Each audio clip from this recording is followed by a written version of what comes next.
হুজুরের নাম কি? প্রিয়ম ভাষা হ্যাঁ, প্রিয়ম ভাষা আর এই জায়গাটার নাম কি? বড়ইয়ে বড়ইয়া। মাদ্রাসার নাম কি?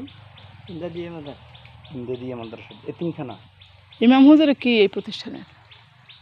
এই করছে হি করছে। আচ্ছা, আপনার নাম কি? নুরুল ইসলাম। এটা বড়ইয়া ইউনিয়ন, রাজাপুর। রাজাপুর। হ্যাঁ আচ্ছা, এমনি থাকে কয়জন প্রতিদিন এখানে?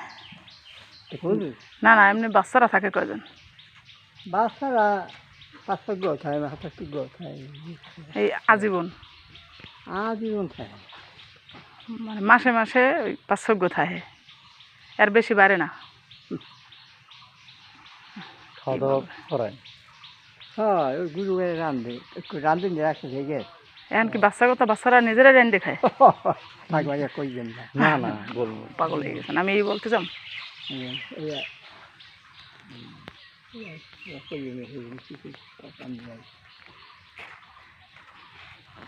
আজকে তো সে নাই, আজকে বাসায় রান্না করতেছে, তোমরা বোর্ডিংয়ে 10-12 জন থাকো?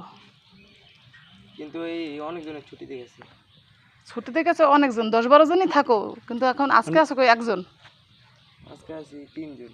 আজকে আছো 3 জন, থাকো 10-12 জন। মাদ্রাসার নাম কি? মাদ্রাসা এতিমখানা না? হ্যাঁ, এতিমখানার নাম কি? বলবো নিছি চেয়ারই তো নেই। বসে কারেন্ট নেই। থাক।